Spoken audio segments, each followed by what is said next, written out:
Day 2, bago ho mag-present ang depensa bukas. Since day 1 and day 2, how was your observation po? Kasi natanong na namin si Atty. Degra at Atty. Sal, kayo, we never asked you po about this. Wala kang, as of now, prosecution pa lang nagpipresenta Opo, ng ano. I opo. cannot make any comments till we have heard the side of the defense.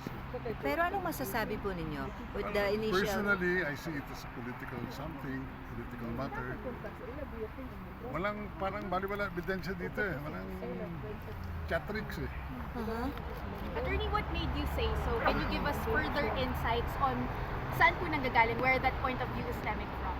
Well,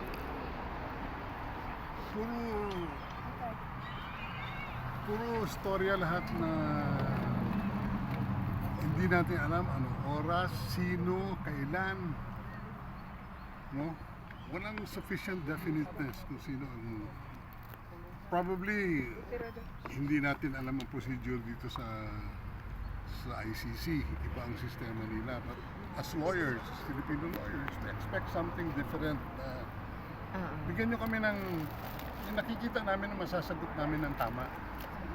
Attorney Majaldea, could you tell us more about yung sa meeting nyo kagabi with Kaufman? I mean, Ano how natin, was it? Ano lang yung socials lang yan. Okay. Hindi po na pag-usapan yung strategy or how the defense would approach? Alam mo, it's trabaho nila yun. We do not want to intervene with what they're going to do. Of course, kanila lahat yan. We're just here to observe. And we were hoping that we could get a glimpse of our beloved president, but unfortunately, hindi siya pwede, hindi pwede. So that's where we are right now. Pero Attorney Kaufman mentioned that every hearing daw, you see each other and then you brainstorm, you deliberate. Dahil parang kinukuha rin ata ni Attorney Every Kaufman. hearing, I mean, at the end of the hearing ata nito, sir, the confirmation hearing ano lang, charges the po. first time we met with him was last night. And the other day when we had a short talk during the lunch break, we didn't talk anything about strategy of the hearing. As you mentioned, kahit this is political, so kahit anong ebidensya. What do you mean by that? So, Hindi, personal na ano ko yun. Alright. Personal observation. Criminal cases ng araw during the times of war. Ano yung crime against humanity? Hundreds of thousands being killed. Here, we're doing something. It's a national policy. Anong pakialam ng ibang nations dito na itong gusto namin gawin para tumahimik naman yung bansa namin. Pagod na kami. Pagod na siya. He saw it as a last alternative. Baka ito ang pag-asa ng linisin natin ang sarili natin. And we were on the right track. Unfortunately, our president had only 2 to 3 years to govern. No? Nabutan tayo ng COVID. 2 taon nang nawala sa kanya. Pero sa 2 taon na yon, ano nakita ninyo? Wala? Sagutin nyo nga ako. Marami, sir. Ba't kayo nandito ngayon? Ano naramdaman nyo? Sino best friend ng presidente? Kayo, ang taong bayan. No? Wala siyang iniisip. Hanggang ikukulong na lang siya, kayo pa rin na nga sa isip niya. Masasabi ko Tama yan kasi po. ako huling kasama niya bago kami nagkahiwalay. So, ES, would you say na walang katotohanan yung common plan, yung parang sinasabi po, ini-establish po ng prosecution during the confirmation hearing? Alam mo, ito nga, natutulog na lang kasi tulog na tulog at nag-aabang na something substantial o matapos na ito proceedings. Wala kami nakikita Any as substantial. Filipino lawyers, hindi namin procedures. Ano pong comment niyo dun sa photo gallery na ano daw, high value target, kill list? Anong photo gallery? Yung pinakita ni PRRD na may mga muka na Yung high drug value, list daw, drug list, high value Well, target. meron siyang national policy. Ito ang mga territories. Tapos you go. Do not go beyond the law. Otherwise, you're worse than criminality. Basahin nyo lahat yung mga pinagsasabi. Alam nyo, napansin ko, tuwing lumalabas ang boses ng presidente, nabubuhayan ng Pilipino eh. Miski na boses niya nung nakaraan. Do you think, sir, that the parts of the speeches were taken out of context po sa... Obviously. Kasi they're not picking. Ano eh, sinusuppress nila yung anong nasa loob eh. Tsaka yung mga... bakit yung nagsosona siya? Ito ang aking war against drugs. What was the most applauded part of the speech? His policies against criminality, against drugs. And yet, he's being crucified now.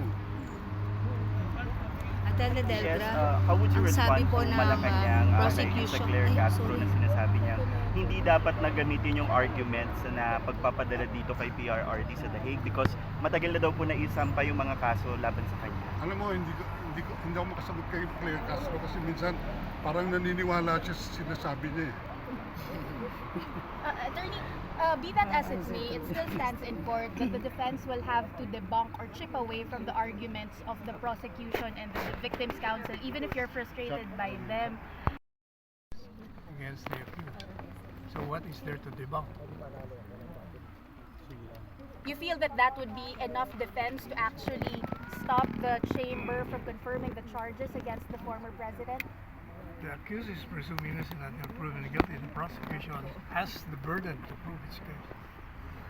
So kayo, sir, you came here just to observe and hopefully to see the former president, not necessarily to collaborate with the defense team here of the president. Walang ganun, sir. Wala kayong mga inputs. Eventually. Meron Sa ganun. ngayon, nag-o-observe ako. Okay. Sir, do you feel that there is a need for some of the Filipino lawyers to be accredited by the ICC so that you can participate? The prosecution side of the argument asking the confirmation of charges so the trial will proceed against the former president. So let's hear it tomorrow on what the defense will say in order to debunk, as what Attorney Salam said, the prosecution's version, and hopefully convince the court that the charges are not sufficient to proceed to trial and therefore should be denied. And if that happens, and we pray that it happens, even praying against hope that it happens, that that will be the cases will be dismissed, and our Tatay Digong will be brought home, alive and well. Sir, meron ba kayo mga inaasahan na sasabihin or representa ng prosecution, rather, ng defense bukas? Is there time tomorrow sa third hearing? Well, I would expect, no, without getting into the details because hindi nga namin pinag-usapan yun Okay. with the defense team, the Attorney Kaufman will raise a very strong defense against confirming the charges against the former president. That despite na sinabi niyo hindi substantial ang present ng prosecution. I agree with that. Kaya, Especially pagdating doon, well, himay natin ng konti. The prosecution obviously utilized what we understand that there are about hundreds if not thousands of pieces of evidence that they have gone through and reviewed. We don't know what, we don't know where, what they are. Marami. And siguro, their strongest bet, they presented it yesterday. One of those was the video doon sa alleged shooting sa Agdao Public Market in Davao City. Walang not a single piece of substantial evidence because that is the basis of the ICC to determine whether there is substantial evidence to confirm the charges. Wala po. It's all a rhetorical narrative to say that they even mention it's a war against the poor. Nakapagtataka yung former president po is close to the poor.